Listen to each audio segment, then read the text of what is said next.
Hello, everybody. Welcome to Kevin Plays Disc Golf. Today we have a playthrough and course review from Franklin Falls Dam Disc Golf Course in Franklin, New Hampshire. My name is Kevin, and I play disc golf.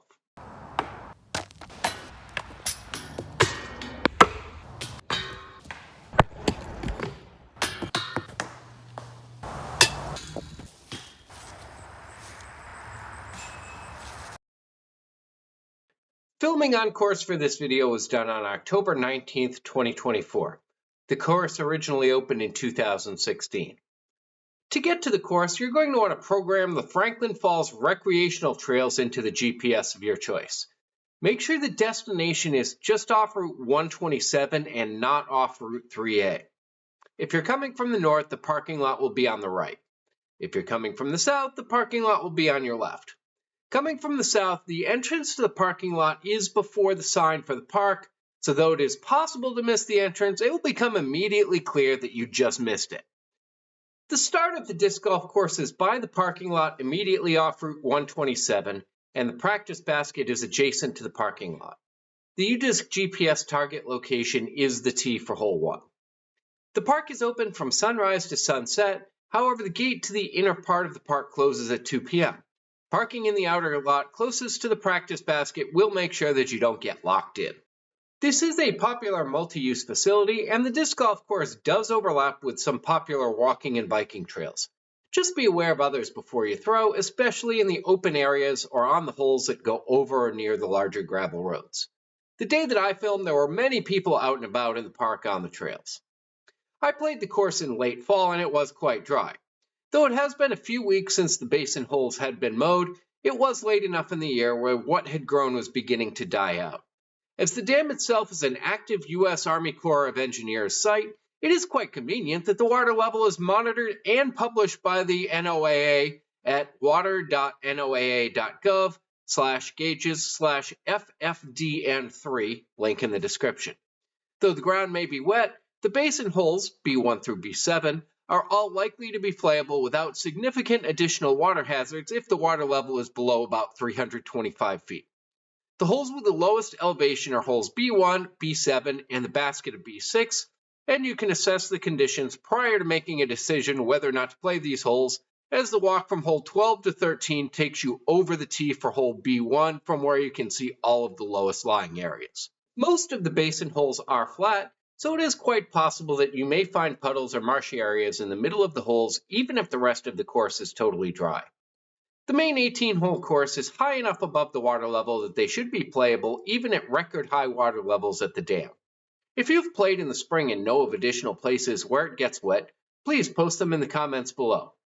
In the winter, there are snowmobile trails going through the park, so that is also something you should be aware of if you plan on playing the course in the winter. I played the full 25-hole course. Though there are short tees on a few holes, I did play the longest tees fit for play on all of the holes except for hole B6 for reasons that I describe later. Alcohol and tobacco use is not allowed in the park. Though there are limited trash cans in portions of the park, they are not available on most of the disc golf course, and as such, trash should be treated as carry-in, carry-out. There are public bathrooms in the park, but there's only one set of them, and they are near the main park office close to the basket of hole 15 and the tee of hole 16. There are no other bathrooms that are convenient to the rest of the course. Dogs are allowed, but they must remain leashed and they must be cleaned up after. Drinking water is not available. I'll have my overall review of the course at the end of the video. Be sure to post your comments as to your thoughts of what looks fun and where you think the problem areas are. Now let's go to the parking lot just off Route 127. Today, October 19th, 2024, we are at Franklin Falls Dam Disc Golf Course. The parking lot is immediately off Route 127, and anywhere in this parking lot is going to be a good place to park. And to enter the course, we go through this little gate here. One thing to note, it says the notice front gate closes at 2 p.m. That is that gate off in the distance. So as long as you're parked in that lot, you won't get locked out or locked in. And as we walk up here, we have the rules and regulations, trail maps. There's a disc golf map there. We have a practice basket, and a few other things going on here. So a couple things to note. The majority of the baskets on the course are disc catchers. Baskets B1 through 7 are these older baskets, much like the practice basket here. So to get from a practice basket to the first tee, we take left, follow along this trail. Here we have another kiosk with a trail map for all the different types of trails they have here. Again, this is a multi-use facility, so you do need to be a little bit careful of making sure you don't hit other people with discs and you observe their right of way. And then right over here, we have the Franklin Falls Disc Golf map. And here is the first tee right next to it. Today we will be playing the full 25-hole course, which includes holes 1 through 12, then goes on holes B1 through B7 for the back part of the course, and then rejoins at hole 13. The B1 through B7 are much longer open holes, which you'll see when we get there. So if you're not a fan of the big long open holes, you can shorten it down to 18 holes, and it's still a very good course from what I've seen so far. Hole 1 is a 420-foot par 3, downhill 10 feet. It is a dogleg right.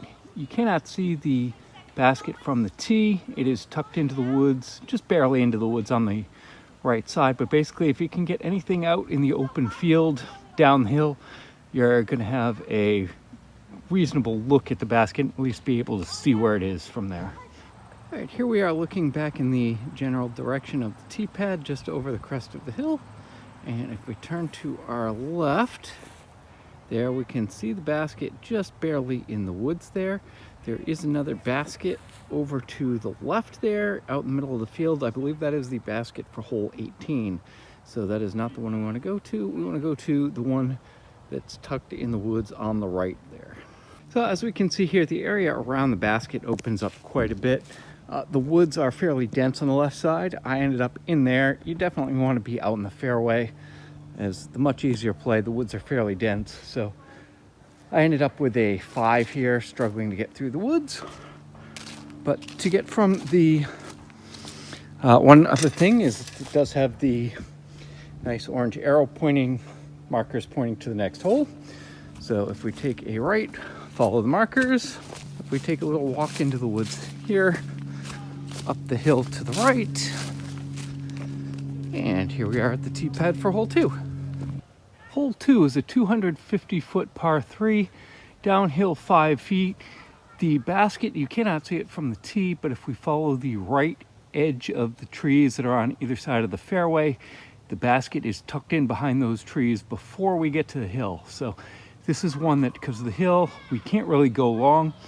So if we can make it through the gap and get up there, then we're in good shape. This is definitely a hole that is birdieable if you can get down there and miss the trees. Here we are right next to the basket looking back at the tee. And if we turn to our right, we can see the basket is just here, not too far behind the hill. So if you can hit the hill, you're still gonna have a reasonably short putt. I ended up going right, but I actually have a birdie putt here. So let's see what we can do from here.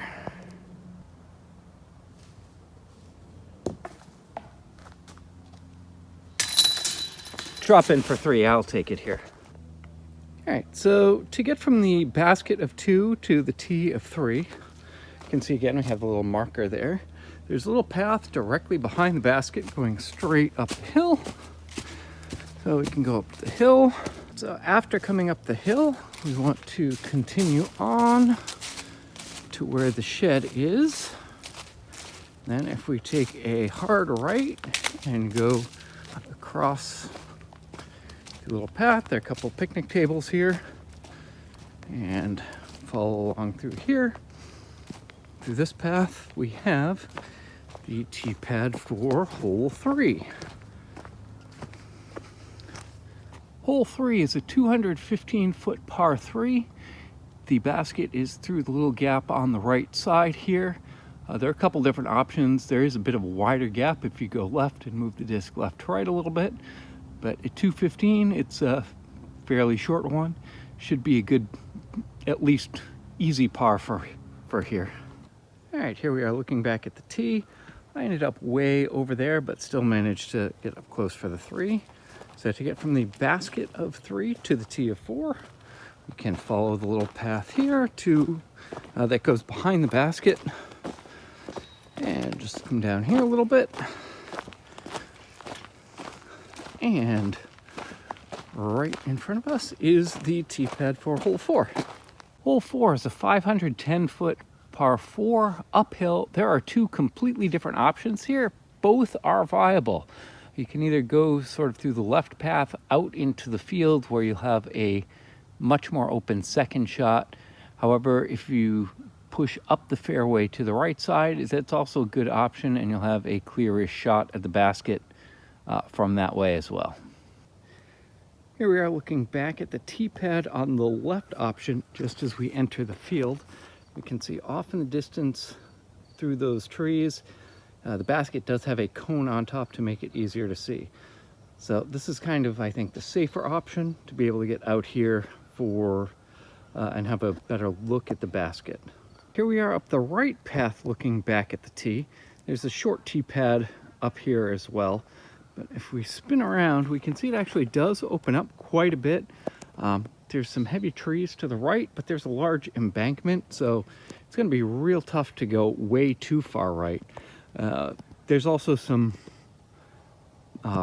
concrete blocks and bricks and some piles of dirt, so you may have a little bit of an interesting footing for your second shot if you go up this way. But if you can clear those, we can see just beyond, we can see the top of the cone that is pretty much straight ahead over the concrete blocks, just sort of cresting the hill.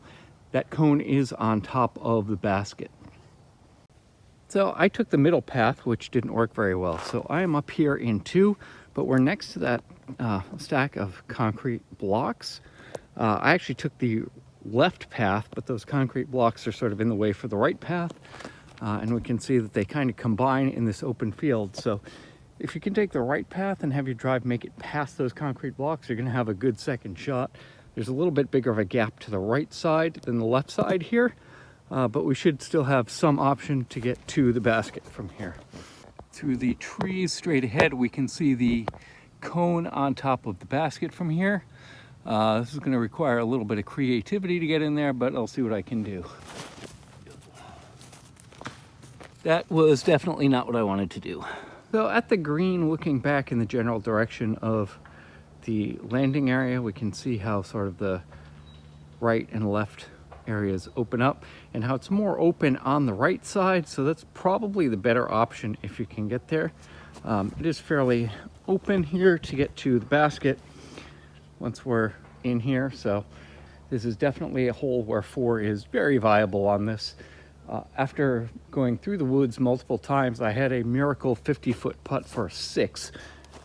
Good that I made a putt, bad that it was for 6.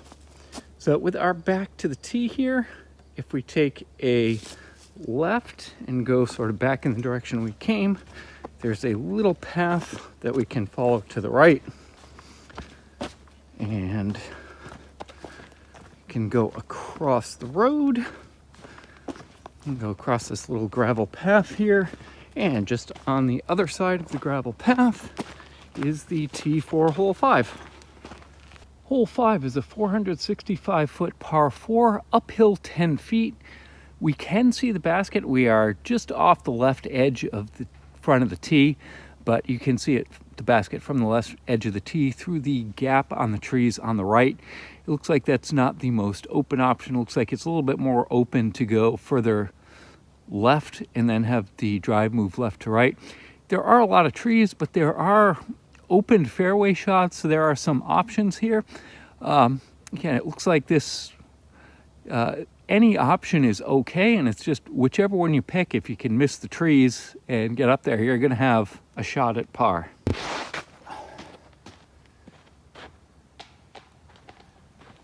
Well, that one went low, but should still even have a shot at par from there if I don't have too many of those trees in the way. All right, here we are a little short and to the left of ideally where I would like to be. So it's going to require, again, a little creativity to get up close to the basket. Might not get there for 2, but as long as I can get a good chunk of the way up there, I should have a good shot at 4. Here, even though I'm way on the right side of the fairway, I still have a clear shot at the basket. I'm not sure I can get a birdie putt from here, but it should have no problem getting close enough for a 4 from here.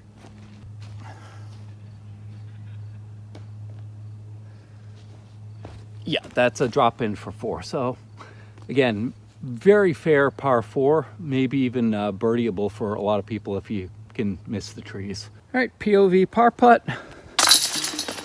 Easy from there. So we can grab our disc out of the basket. We can see that we have the orange arrow pointing back towards that direction. So with our back to the basket, we were going to want to go to the right and follow this path here.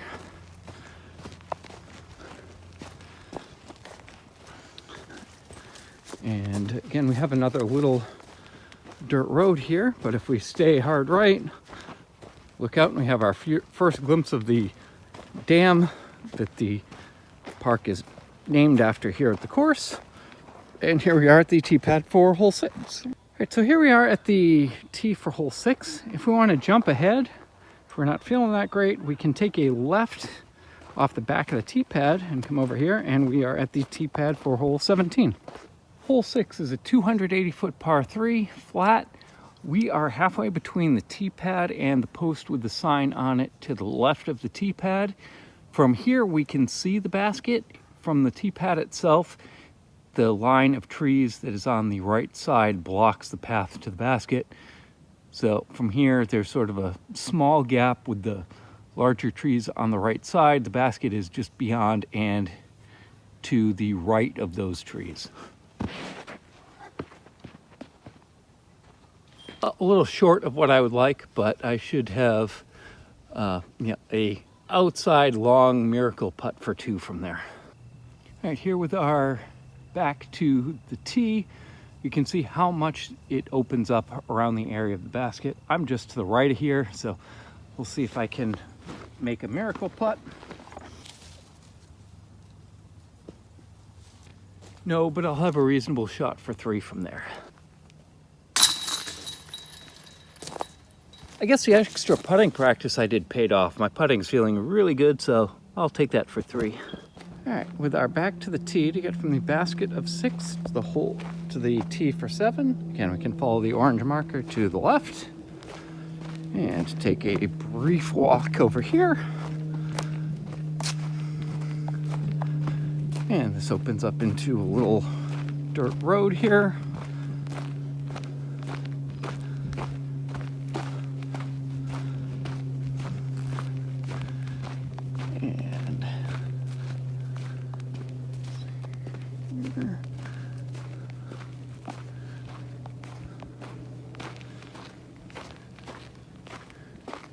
And where are we?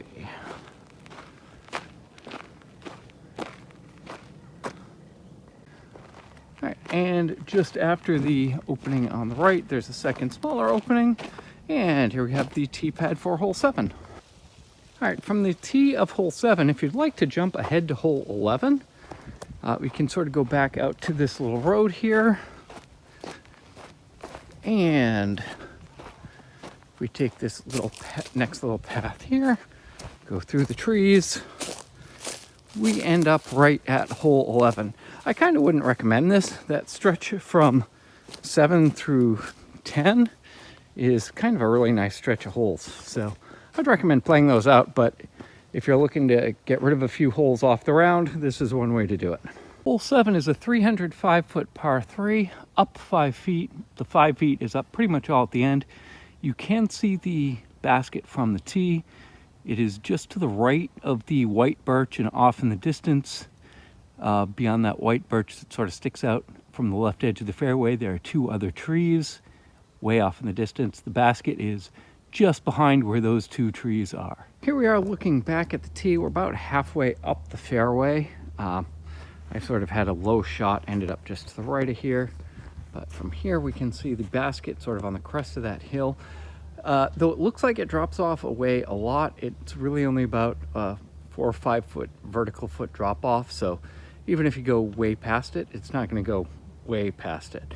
Maybe a little bit of a death putt and be annoying, but you're in no danger of losing a disc or anything like that going along here.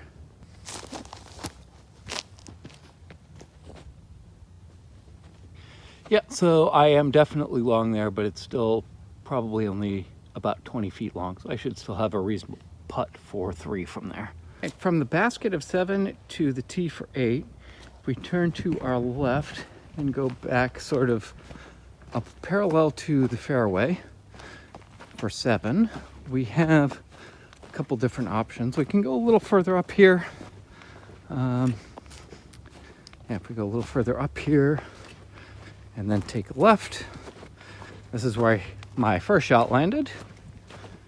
And if we go a little further this way, you can see there's the short tee pad for hole 8.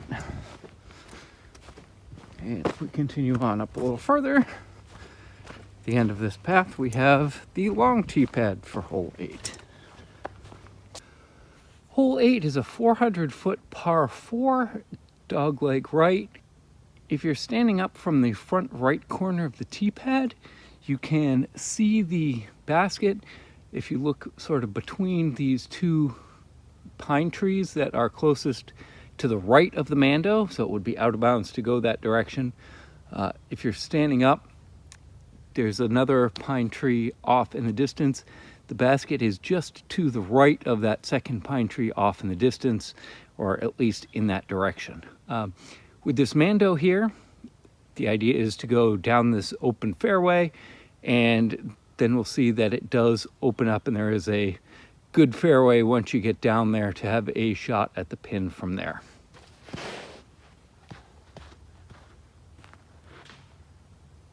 I kicked out back into the fairway. I'm actually right kind of straight out just at the edge. I think I'll have a reasonable shot at the basket from there. Here we are about 150 feet out from the tee pad, and if we turn to our left, we can see the basket tucked way back in there. So there's this tree in front of us that has a little orange sign on it, but we can pretty clearly see the basket behind the 2 small birch trees in the background there.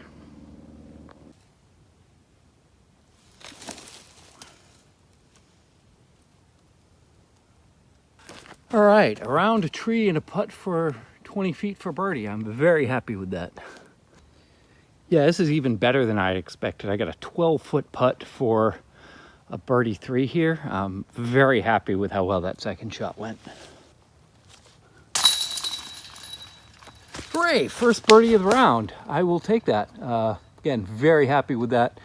First shot wasn't great, but every once in a while I'll pull out a great fairway shot, and this was the hole that it happened on. All right, so from the basket of 8, we can see we have these arrows here pointing back in the direction of walking back up the fairway.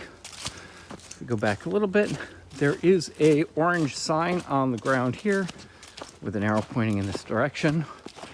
I don't know how likely it is for that to survive, but to continue on to the tee box for hole 9, if we just follow the arrow here, follow down this little path, and the tee box for hole 9 is right in front of us.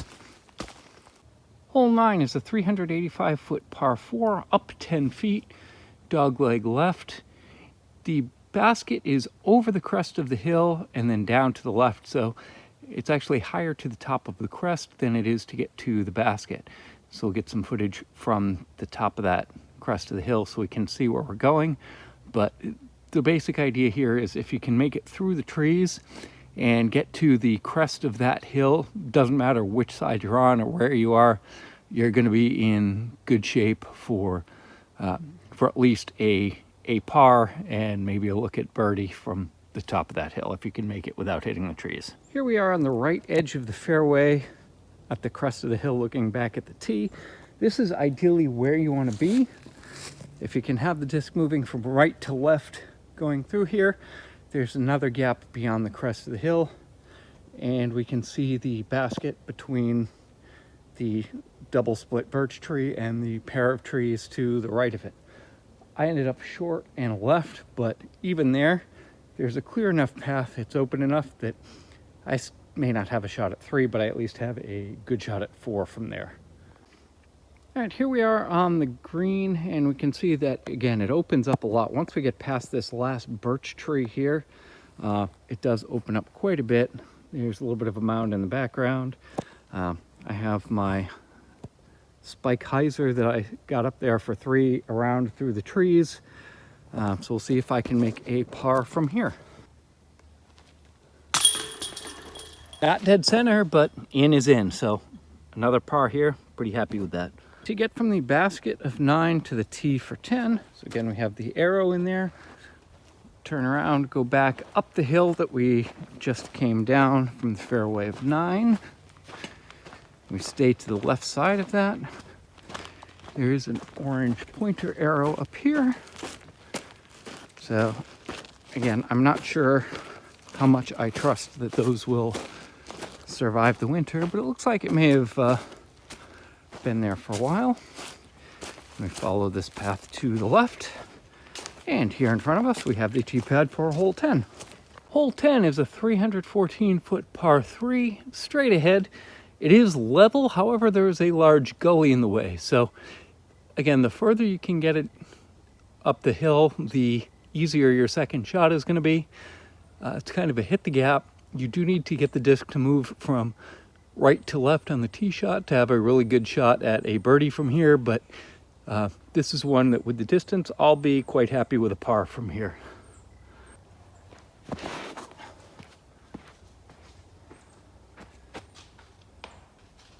And from way in the trees on the left side, I will be very happy with a par from there. All right, here's another basket that, although it looks like it drops off a lot behind the hole, it really doesn't drop off a ton. So, I mean, there's a slight roll away potential, but it's not going to go off into Never Never Land. So I ended up in the woods on my first shot, pitched out, so I have a very long par putt, but let's see what I can do from here.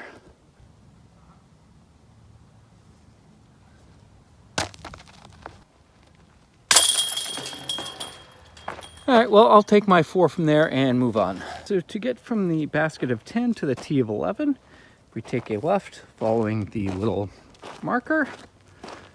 We have a little path that we can go down here. Another little orange sign. And go down the hill. And we follow this down a little bit further and then take a left. So we could have taken that other little shortcut left before that. And here we are at the tee pad for 11. Hole 11 is a 290-foot par 3 dogleg right. You cannot see the pin from the tee. However, if we look off in the distance beyond that first pine tree, sort of on the right side, there's a second pine tree that's further out. Just beyond that pine tree, there's a fairly wide fairway section to be able to get to the basket. So ideally you want to get up past that second pine tree. There's that third brush tree that we can see where the leaves have turned brown. We want to end up between those two trees. That'll give us a good look at the basket. And if we end up basically anywhere on the other side of the road, that fairway is wide enough that we'll be able to have a clear look at the basket for our second shot from there.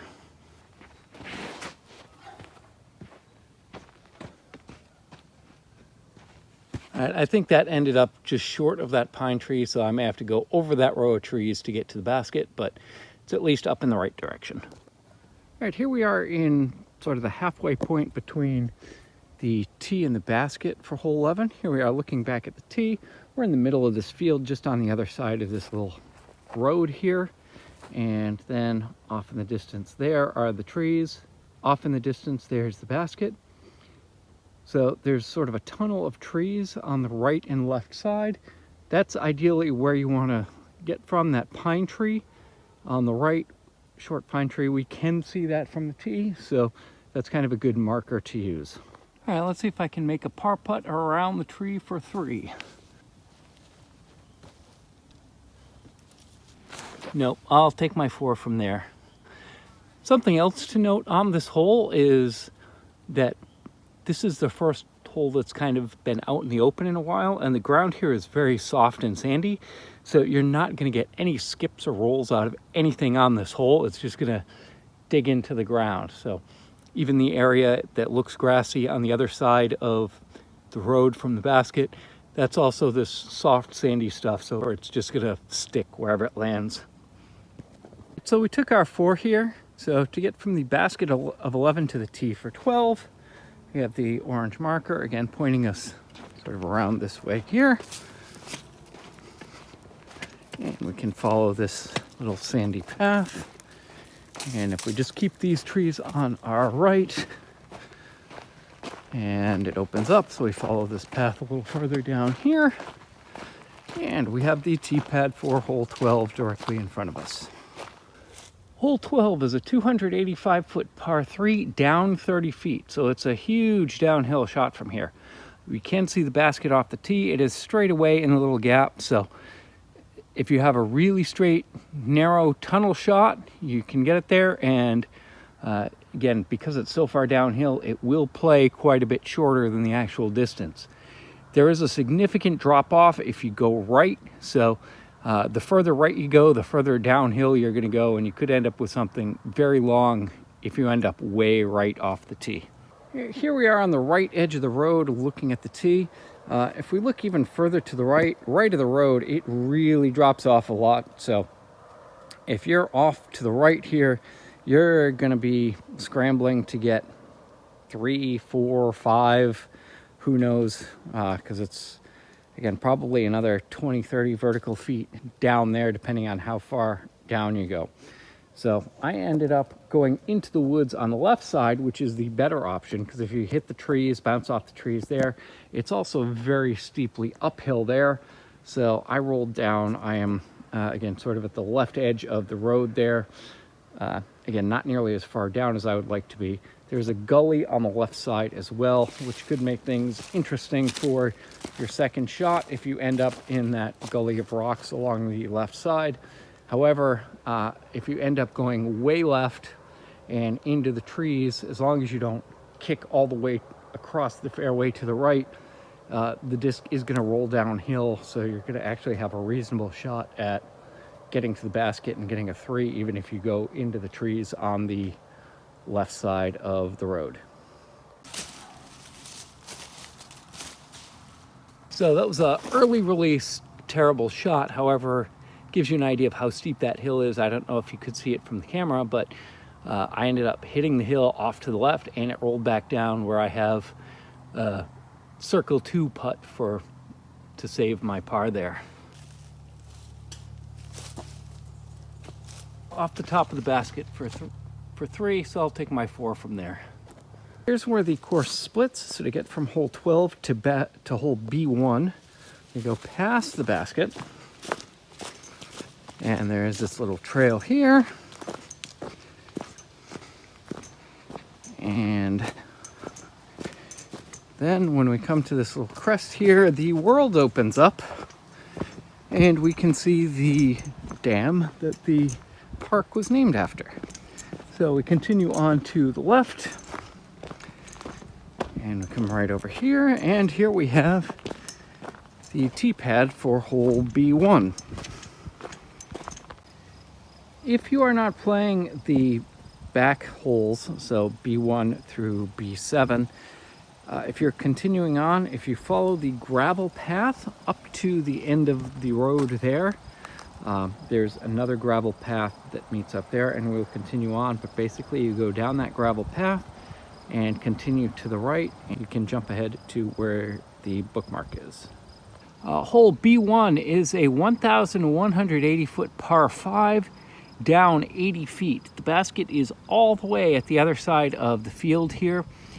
The rock slope both directly in front of us and to the right are OB. There's a drop zone mat, which I will show you later, that is on the bottom of the slope to the right, at the sort of bottom right corner of the field from the picture here.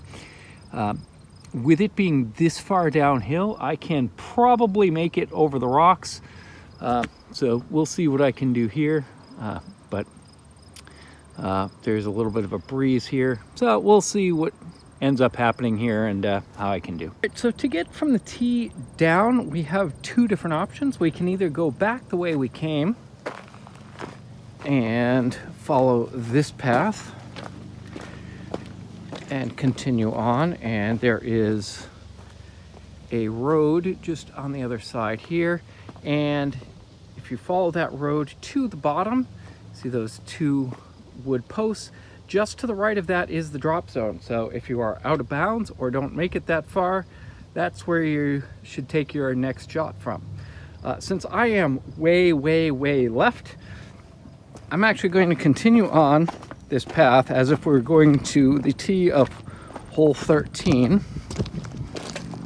So again, if you were to not be playing these back holes here, to go to the tee of hole 13, we continue on, walk down this gravel path, again on a hole that's over 1,000 feet. This is, I believe, the longest hole I've ever played, so we'll see how it goes. I know that at Arizona Snow Bowl many years ago, I played a hole that was, I think, 890 feet downhill, something like that. That hole, I checked, that hole doesn't appear to be there anymore, so different hole than it was before. That was the longest prior hole I had played. So as we approach this intersection, we have a bench where you can sit and look over everything that's going on here. Going to hole 13, you would take a left past those gates and continue up that road, and we will rejoin there a little bit later. I am going down this path, which we will continue to go up later. One thing about that particular disc I throw, it's a Innova Sidewinder in DX plastic.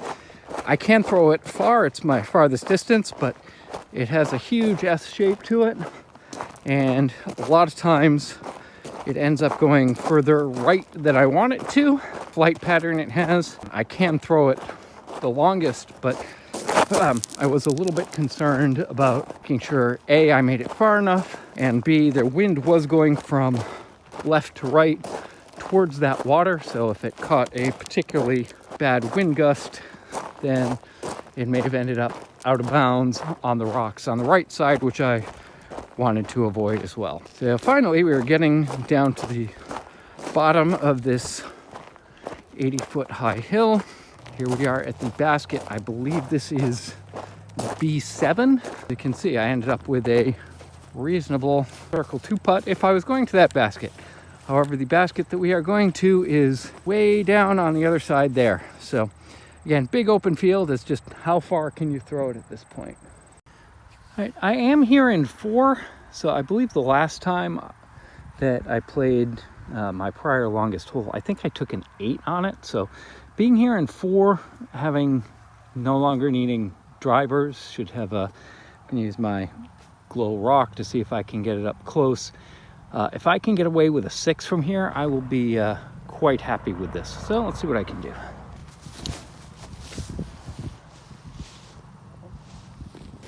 Well, not great, but at least I got a good roll out of it. My 5th shot ended up a little shorter than I wanted. I have about a 60-foot shot for my bogey 6 on this. Again, I'd be very happy with that here. One thing I will point out is that these back baskets are all these older style baskets. The other baskets have all been recently replaced. The red baskets that are on all of the main holes.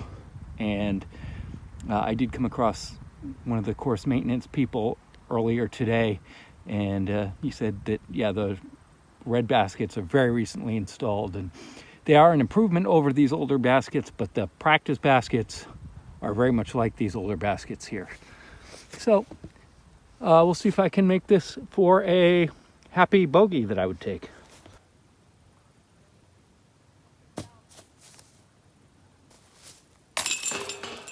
No bogey, but a drop in for 7. So again, not too upset with that, given my noodle arm and the length of this hole. So to get from the basket B1 to the tee of B2, we have to go up the gravel path, sort of under that large concrete structure. We can sort of take a walk over here. Again, if we decided that we want to take another shortcut and go back, because that hole was either too much or we don't want to go on the back side there. And right over here, here's another basket there, but another tee pad here. Again, I believe this is B7. So if we want to jump ahead, we've decided, again, that's a little bit much. Yeah, that is the tee for hole B7. So we continue on past that. And of course, the bad pun of the day that obviously relates to what's going on here is, what did one fish say to the other fish when they ran into a wall? Damn. And if we want to go to the top of the dam, we can, nice little stair path. This is a multi-use park. Oh, here, have a tee for hole B6. Okay, so this will be the tee for hole B6. That definitely reduces my concern about losing a disc.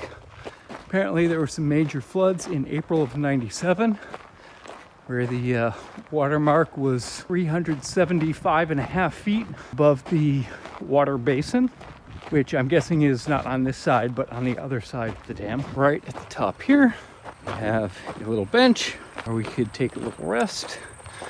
And we have the tee pad for hole B2. Hole B2 is a 365-foot par 3, dead straight ahead, open. A couple things to note here is that the rock slope to the right is OB, and there's a drainage ditch past the basket that is OB.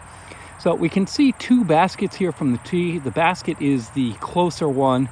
The further one away is actually on the other side of the drainage ditch. So that'll give you an idea of, you can't really go too long to end up in that drainage ditch if you go past the basket. So once we get up close to the basket, we'll give you a better shot of the drainage ditch.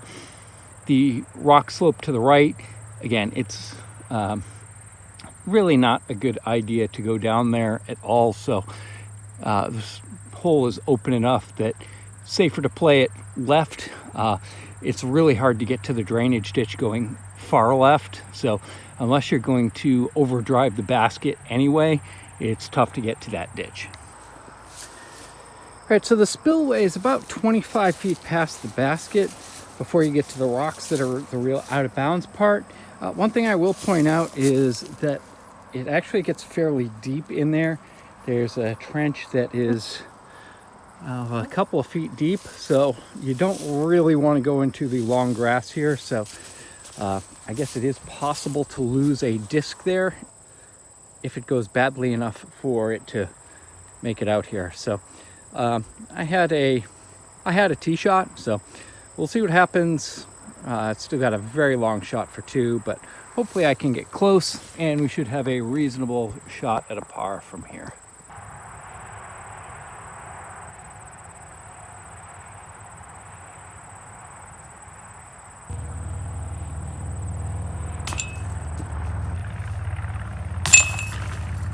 Well, my second shot was not very good. I threw it way too far nose up and still had a off the cage for 3, but ended up with a 4. Overall, not too bad. With our back to the tee of hole B2, at the basket of B2, to get to the tee of hole B3, we continue on past the basket and go on a little further here. There's a little bridge over there. That tee box there is the long tee for hole B6, which I will talk about a little bit later. But we continue past that, and there's the little bridge there. Looks like it's sturdy enough to drive a small vehicle over. But if we continue on here, we have the tee for hole B3. Hole B3 is a 365-foot par 3, downhill 25 feet. We cannot see the basket from the tee. However, if we look through the little gap in the trees straight in front of us to the right, the basket is down there. The green does open up quite a bit. The one issue here is that the rock walls and any of the stone area is all out of bounds. So again, there is a high possibility for a lost disc here. The other option is to sort of go over the short tee to the left, and we'll take a view from the short tee when we're up there, but that sort of lone tree that's kind of off by itself, there is an opening that curls down from the left to the right, going fairly steeply downhill, going that way. So that's the path I'm going to take, just out of disc safety here. Here we are at the short tees. It's 235 feet from here and still all 25 feet downhill from here. You can see that once we get down that gap, it opens up quite a bit. So my first shot was just short of here. So that's the gap I'm going to take to go down. Again, this hole I'm not necessarily playing for score. This hole I'm playing to make sure that I don't lose any discs. All right, I didn't see exactly where it went. I'm hoping it rolled downhill through the brambles and didn't end up too far in there. So from the tees, this is the gap that we're intended to hit from the right. You can see the rocks go all the way to this point. I'm standing just at the edge of the grass. If we turn around, here is the gap that we're intended to hit just above us. And if we go downhill a little bit into the main green area, we have the basket open and right in front of us.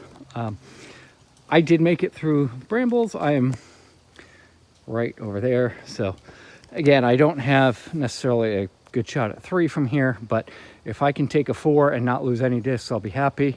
There is rock wall all along the right side here, so we want to make sure that we don't go in that. Again, here's another gap a little bit further down, looking back at the tee. There is out of bounds rope marked along the top edge of the rocks here, and if we turn to our right, there's the basket just in front of us.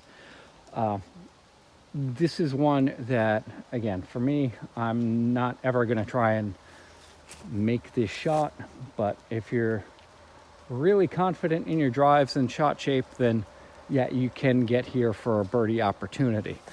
A couple other things to note here is, so it looks like there's a big drop off behind the hole. It's not that bad. It drops off a couple of feet, but again, if you go long, you're not going to be too far in there. The brush is actually a lot thicker on the left side of the green than it is behind the green. All right, so there is a new tee for hole B4. I guess the old tee used to be, long tee used to be back in there somewhere. But we are asked to play the new alternate tee for B4. To get to the new alternate tee for hole B4, we go back up the hill and turn right. So we turn around and go back up to where we had the short tee for hole B3 at the top of this hill. And this will give you an idea of how steep this really is here. Again, on my second shot, I thought I might be in the brambles and bushes up there, because I didn't know how far down they carried down, but I ended up way by that tree over there. So went a lot further than I had expected it to based on my throw and release. So obviously here we do need to be a little bit careful if there are people behind us or teeing off, because they would be either potentially aiming for this spot or teeing off from this tee right here. So here we are back at the tee for hole B3 with the alternate tee. And if we take a right, follow along here,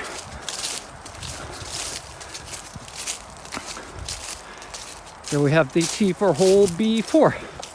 Hole B4 is a 340-foot par 3, straight ahead, no elevation gain. We can see the basket from the tee. It's kind of back against the tree line, sort of on the right side. Everything to the left is inbounds. There's no out of bounds here. So the deal is just get the disc out to the left and make sure you have yourself an open shot to get to the basket and at least give yourself an easy par.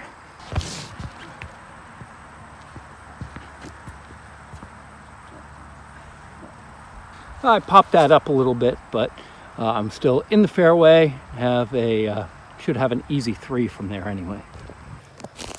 All right, so along the right side of the brush line here, it does open up to what appears to be some sort of, I guess, a snowmobile trail. And if we continue down here, just sort of to the edge, if we look way off in the distance there, we can see a white sign, and there I can see a tee pad down there. That is the long tee for hole 4, and where I'm standing would be the intended path for it to come up here. There is a huge ravine over there that my guess is, it looks marshy even now, so my guess is in the spring it's unplayable. I think it is a good decision to not have that long tee there. At a minimum, some of these trees would have to be cleared out to make it even, I think, even remotely playable, even as a par 4 from there. It's also quite a ways downhill, so that means you'd be throwing uphill to get to this point. So again, that would be extremely difficult. I don't know how long that tee is supposed to be, but it would definitely be long to get there. So here is going to be my second shot. We'll see how this ends up. Again, if I get a 3 here, I will be quite happy.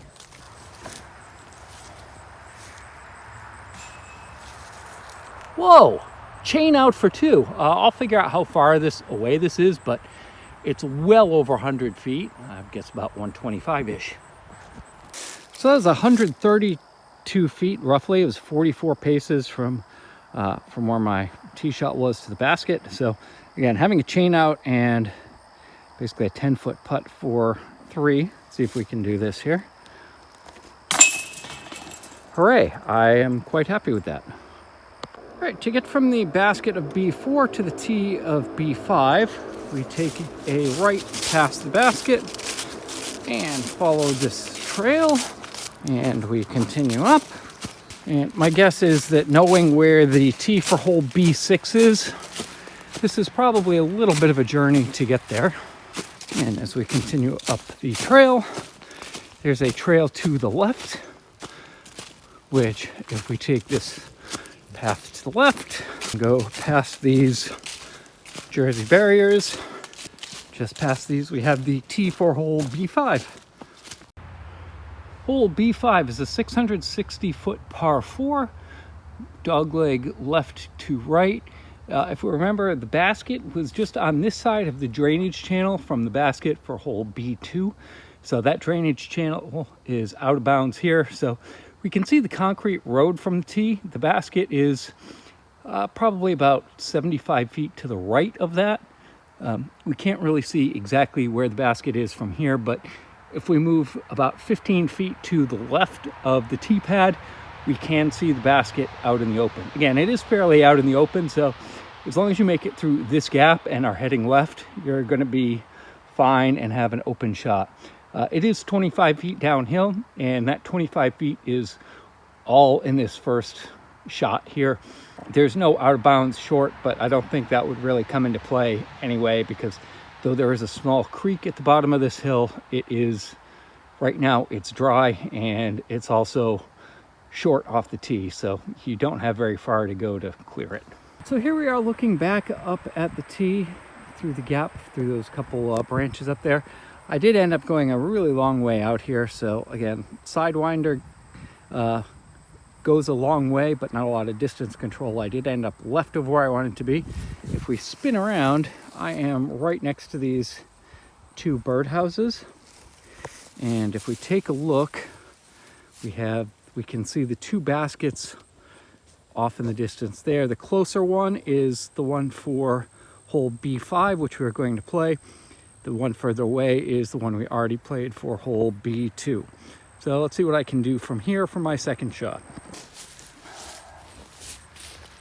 And I popped it up, and that's going way right. But again, should be at least an easy par from there. All right, same disc, same distance as on the last hole. Let's see if I can get another chain out, or maybe even a chain in. That'd be nice. No, that is way right. That's going to be hard to make 4 from there, but again, should be easy 5 anyway. All right, so we took our 5 at hole B5. So to get to hole B6, it's directly across the little drainage gully there. So we do have this nice little concrete bridge that we can walk across.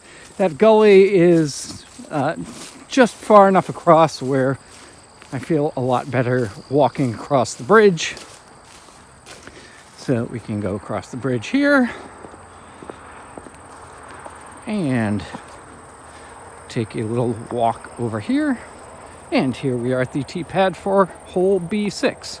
And this is the long tee for B6. The long tee for hole B6 is a 390-foot par 3, dead straight ahead, down 25 feet. Again, the big issue, the elephant in the room, is that we have the rock wall in front of us and then the big concrete wall with the fence on the other side with a huge water gap to clear. So it is 300 feet from the tee pad to the concrete wall on the other side. And I don't know how much of a vertical drop it is, but it's not enough for me to be willing to take a risk on losing a disc in the water here. To get from the long tees of hole B6 to the short tees, or to get over there, we need to take a right and go back past where we were before. We do want to be a little bit careful here because we are now walking up the fairway of hole B2. There is the basket for B2, and we have the picnic table for B2 in front of us. This is kind of a good walk here. And then when we get to the tee pad of hole B2, we can take a left and go through the path that leads us back under the control tower and spillway for the dam, and take a left down this path here. And as we continue on here, there's the high watermark sign again. So again, this is the same way that we came up from hole B1 to B2. And if we look to our right here, I believe these steps here are the short tee for hole B6. Hole B6 is a 275-foot par 3, downhill 15 feet. There is out of bounds to the left, so we want to make sure that we stay up on the plateau to the right. Getting down on that first layer of the plateau is not too bad dangerous disc-wise. However, it's going to make it a lot longer. So the further right we are, generally the safer we are going to be.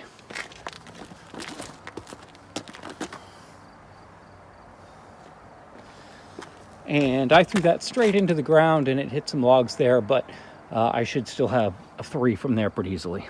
After a terrible second shot, I had a recovery of 45-foot putt for 3. So I'll take that. Again, my putting has been very good today, so I'm pretty happy with that. So to get from the basket of hole B6 to the tee of hole B7, looking back at the pro tee for B6 across the water, if we take a left, and right now there is a cone in there, but there's also a sign with a 5-gallon sign sticking out of a 5-gallon bucket right next to the tee pad. My guess is this might get removed in the winter, but we shall see. And this is the path going back to B2, as just over there. And here we are at hole B7. Hole B7 is a 750-foot par 4 straightaway. You can see the basket from the tee, even though it's a very long ways away. straight out open field shot, out of bounds to the right on the rocks. So again, you want to be a little bit more conservative and have yourself to the left rather than to the right here.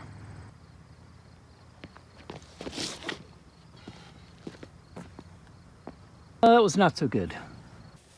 All right, I'm very happy to take my 5 on hole B7. So now to make it back to the main course on 13, we go back up this path here and continue on up that way. All right, so to continue on to hole 13, we go through the gate here and take a left and go up this road. And we continue on this road. It's a little bit up here and to the left, I believe, or up here and to the right.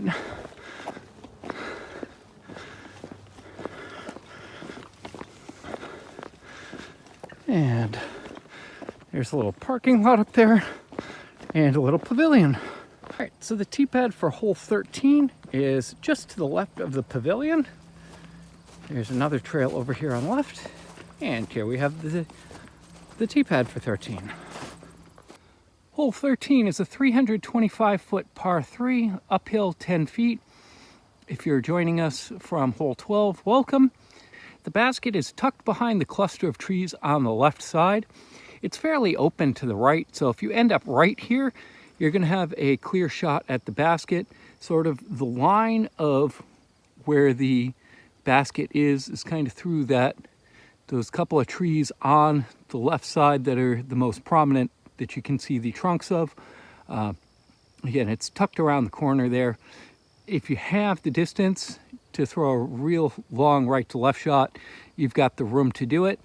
I'm gonna toss it up there and hope I get far enough up to be able to see the basket from where I am after my tee shot. All right, I had a pretty good tee shot, or probably about 225 feet off the tee, or about 25 feet away from the woods. And here we have a clear shot at the basket from where I am. The basket is on the side of a hill. It is flattened out a little bit, but this is one that you can definitely make an ace run at, or not an ace run at, but at this point have a good solid run at it for the second shot. And if it rolls away, it's going to roll away back directly towards us. Something else to note is that the tee pad for hole 14 is immediately to our right. So if we have a good approach shot, I can just take our putter and leave the bag here. Well, that's a very fortunate tree kick, and I will have a drop in for 3 from there. Again, I'm going to sort of cut off the walk from 13 to 14 here. We're standing about 20 feet from the tee of 14 at this point, so we can just pick our stuff up and take a little walk right over here and drop our bags off at the tee for 14. Hole 14 is a 285-foot par 3. It is uphill a little bit. The sign is faded, so I can't say exactly how far uphill, but the basket is kind of right in front of us off the tee. It is on the right side, so there's a little bit more room to the left, so this kind of plays well to my shot of where I can work it from right to left and hopefully end up with something good.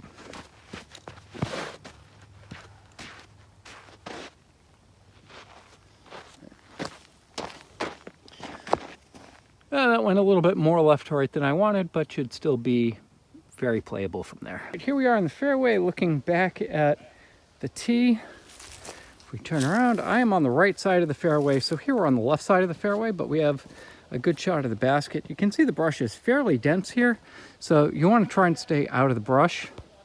But as long as you're in the fairway, you'll have a good shot at, in my case, hopefully a 2 if I can make a miracle putt. Almost. I'm very happy with that anyway. I'll have a drop in for 3. All right, so after our 70-foot clang off the basket with a drop in for 3, to get from the basket of 14 to the tee of 15, with the tee for 14 behind us, turn to our right and go back up the fairway. And there's a little path to the left here. And this path spits us out right at the tee pad for hole 15. Hole 15 is a 585-foot par 4, up 5 feet. However, that doesn't tell the whole story. There is a significant down and then up and then down again. So at the crest of the hill, I'll take some video from up there, but the basket is off to the left. We see the big birch tree there. Just past that, there is a pine tree, and that pine tree is a mando. You have to go to the right of that. Again, the way this ground is, this is the soft ground, so I don't think anything's going to skip or end up out there. With my arm, I am probably not going to be able to make it anywhere close to the crest of that hill, so I'm not really sure exactly where I'm going here, but we'll just let it fly because it's all fairly open out there, so kind of no matter where I end up, I'm at least going to have a look, and fairly confident that once I know where I'm going, that even after sort of an unknown tee shot, if I go straight or even right a little bit, I'm going to have something where I'll have at least a shot at par. Here we are at the short tees / drop zone for hole 15. The trees that I believe are the mando trees are the 2 pine trees up there to the left. And then if we see on the right, those lightly colored bushes over there, that's the gap we want to go for.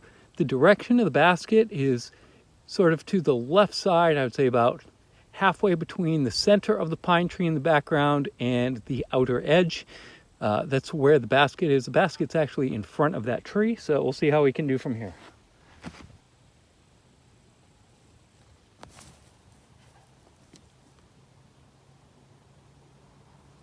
I'll take that. I'll be able to see the basket from there.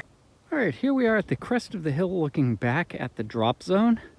And if we turn around, we have the basket right in front of us. Those 2 pine trees are what I believe are the mando trees that we have to go to the right of. So we can see those from fairly far down there, but we have the gap between the small trees on the right and then those pine trees on the left, which is a pretty wide gap, but that's kind of what we're going to be aiming for our second shot, and hope to get somewhere up here so we can at least see the basket on our third shot. After a good tee shot, good second shot, and mediocre third shot, I've got about a 35 foot putt for a 4 here.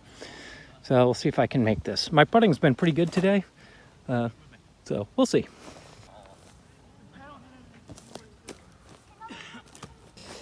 No, chickened out, no par. So after taking our 5 at hole 15, we continue past the basket to the left, and we follow this little pathway here towards the big white barn. And then just in front of us, we have the tee pad for hole 16. Hole 16 is a 285-foot par 3, dogleg left to right, although you can't actually get there straight. There is a mando for this pine tree immediately ahead of us. You cannot see the basket from the tee. You need to go about 50 feet to the left of the tee pad to be able to see the basket. But if we see the first larger, closer pine tree on the left side, so sort of if we look out to the left where it's open, come across, we'll see a short pine tree and then a taller pine tree. Then further off in the distance, we'll see the third pine tree, and just to the right of that third pine tree, there's a large bush next to it. The basket is pretty much directly dead center over that bush, if you can get it there. The safer play to avoid the trees, especially for me being right-hand forehand, is to hang it out to the left and have the disc work back to the right, and hope we end up close to the pin. So here we are left of the cluster of pine trees that I mentioned earlier. There's kind of a taller pine tree off in the distance, and then we can see the basket not too far ahead of that. Generally, you'd probably want to be 50, 75 feet left of here. I'm way right, but it's not too bad. I actually have a clear shot from here. So as long as you make the mando, I think, as long as you don't end up in those bushes, you're probably fine. I'm pretty happy with that. That's a drop-in 3 from there. And after taking our drop-in for 3 at 16 with our back to the tee, if we go straight past the basket on the right side and just continue down this path a little bit, here we are at the tee for hole 17. Hole 17 is a 300-foot par 3, slight right to left. We can see the basket from the tee. It is just on the right side of the tree that marks the left edge of the fairway up yonder. Again, it's a good shot at the basket. We can see what's going on. Looks fairly open, so as long as we can get our tee shot up there and kind of stay out of the trees, then we'll be in good shape. Well, if you want to talk about unfortunate tree hits here, my disc would have been quite a bit further up in that gap up there had it not hit that teeny tiny sapling there. So I'm a little bit short of that, but I at least have a shot at 2. So long shot, outside shot, but we'll see if I can make a miracle putt.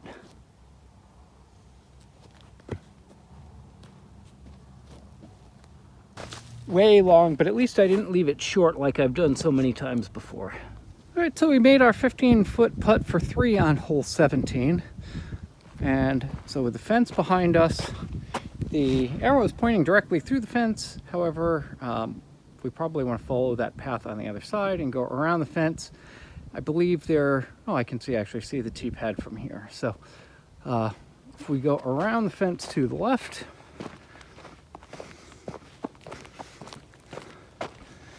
and follow this around.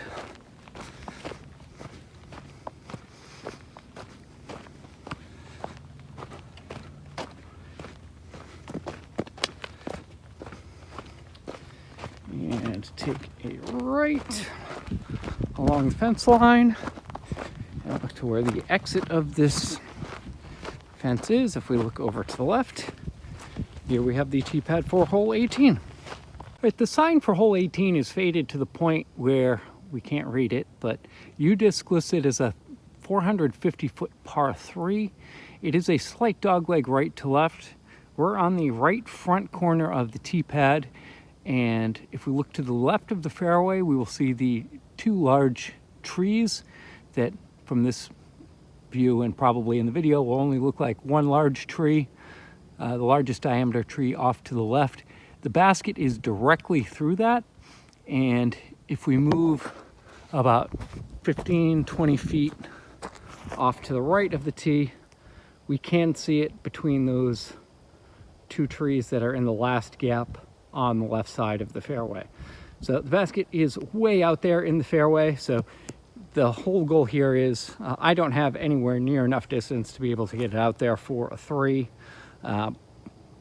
or to have a shot at birdie. So I think it's just get it out into the gap in the field and see what we have left from there.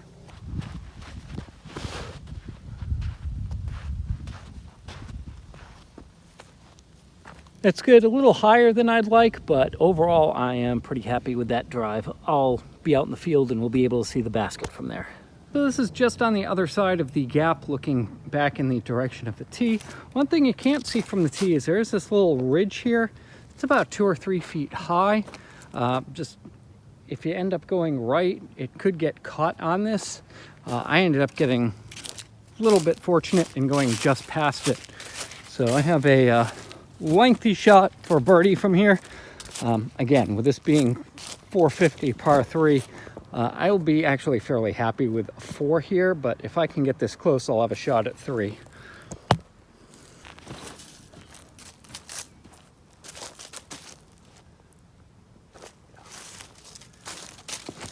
I am very happy with that. It looks like about 20 feet for 3. We'll see if I can end this on a par on a very long par 3. Let's see if we can end this round on a very satisfying par.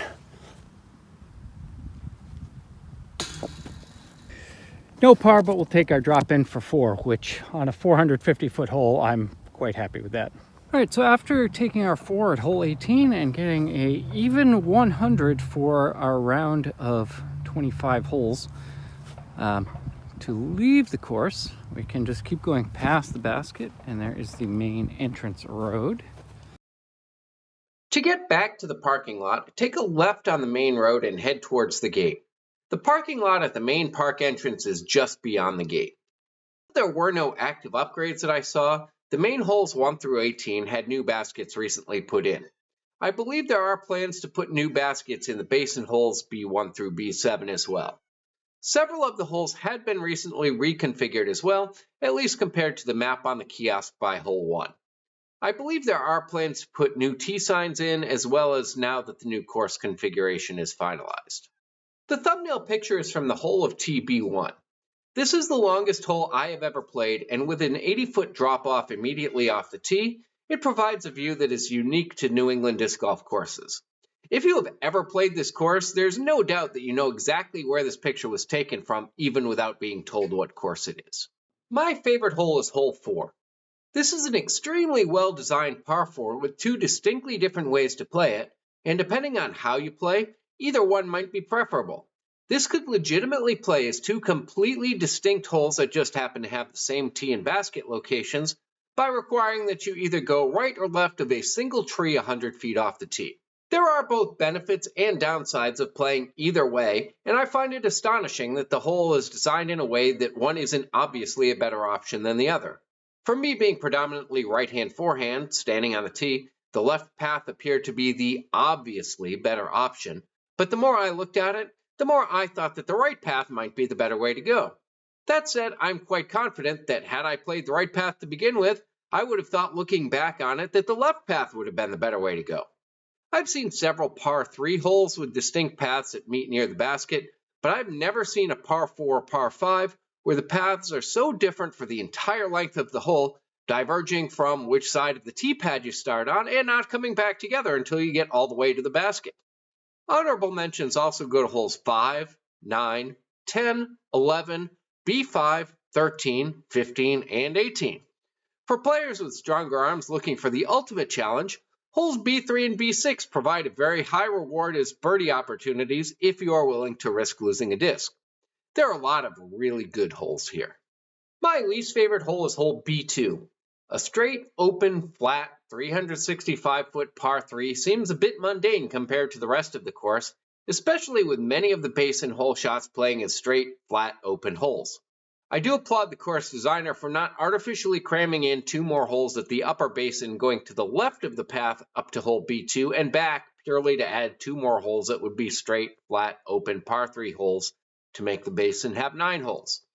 Unfortunately, it just makes too much sense from the perspective of the overall course design to have hole B2 exactly where it is. If you really wanted the basin to be 9 holes, you might be able to have the new B2 go from the top of the dam and go left for a 400-ish foot par 3 off a cliff with a much lower risk of losing a disc than at hole B6, then make the next hole go from somewhere near the basket of the new hole to the current basket of hole B2. The downside here is that the new hole created would play very similarly to the long tee of B6, and the new third hole would play very similarly to B7. The last hole could potentially be a 300-ish foot par 3 added in the woods between B3 and B4, with the basket near the old long hole B4 tee, and the B4 starting tee just off the snowmobile trail and using the snowmobile trail as a fairway before emerging back into the basin to the current B4 basket location.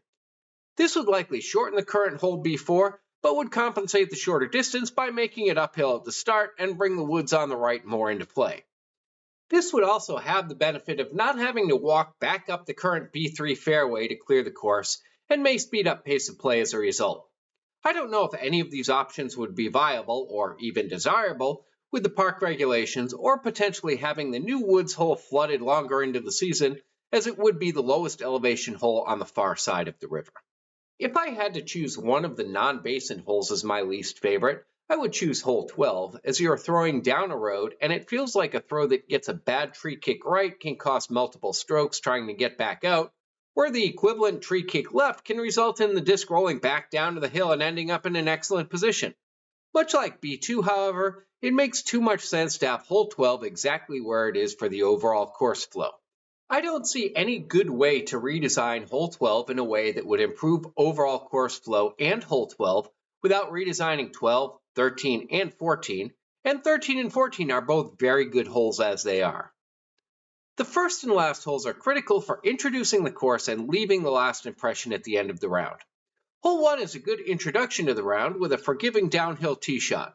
Oddly, it plays more open than it appears, and all of the psychological visuals make it feel like you're off to a better start than you might actually be.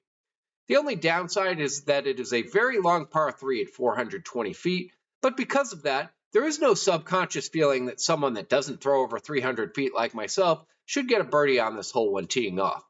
It's a rare case of a long par 3 working to make you feel better about your game rather than worse. This doesn't prepare you for the majority of the woods golf that follows, but it is a preview of the basin holes. Hole 18 is an excellent hole as well for similar reasons as hole 1, but requiring a precise tee shot through the trees. It is another long par 3 at 450 feet, but like hole 1, if you end the round on a par, which is very possible, you feel good about how your overall round was. This hole is a good wrap up to what this course is all about and does make me want to come back and play here again. Course navigation was quite challenging in places. Though the baskets on the main 18 holes do all have the indicator arrows on them, in some cases it's not enough. I often found myself going to the wrong tee pad, or the tee pad was in the direction that it was pointed to, but tucked into a path that was not visible from the prior basket. I found this to be a problem in particular between holes 2 and 3, as well as 6 and 7. It was bad enough for hole 13 that I had to ask someone if they happened to know where the tee was, as I had walked past the pavilion that you need to turn left before. There's also several blind holes where it is not obvious where to go from the tee. This was the case on holes 4, 8, 9, B3, and both the tee shot and second shot on hole 15. Following this course was like building IKEA furniture. If you've built similar things before from IKEA, it's not too bad, but trying to figure out how to build it for the first time on your own, even with the directions and tools provided, usually results in having to backtrack a few times and hoping that the parts left over at the end aren't critical enough that the whole thing falls apart the first time it gets used. The good news about how likely you are to lose a disc here is that the places where you're likely to lose a disc are blatantly obvious, and the course is safe for discs other than those places.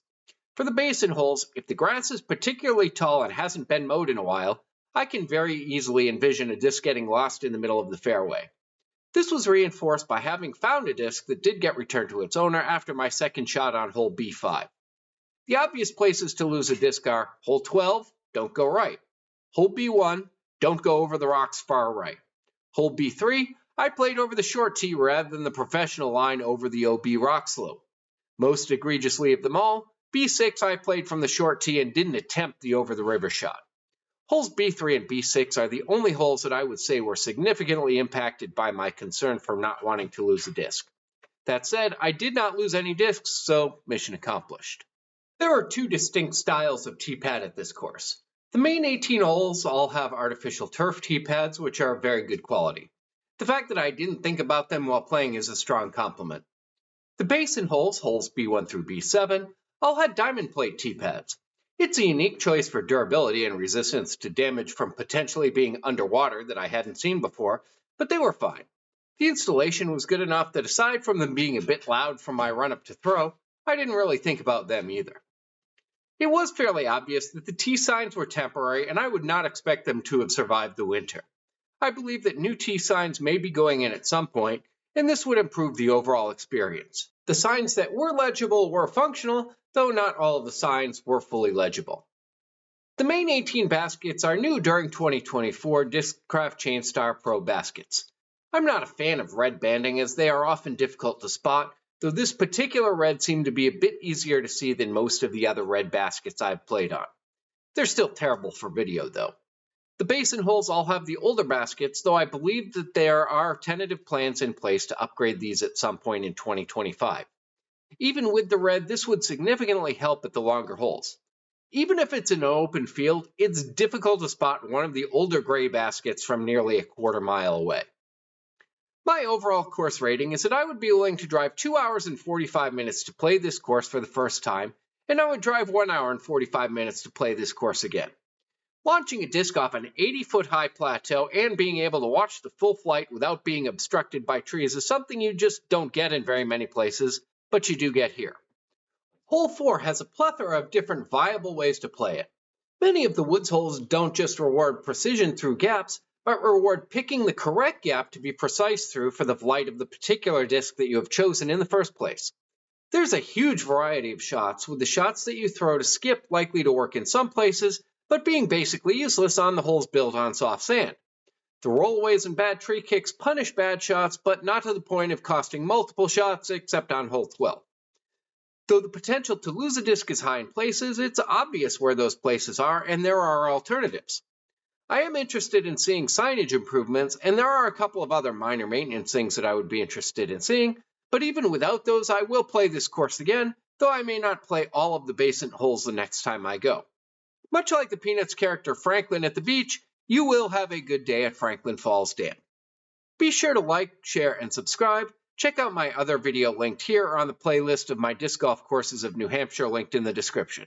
Your subscriptions especially go a long way to helping motivate me to keep making these videos.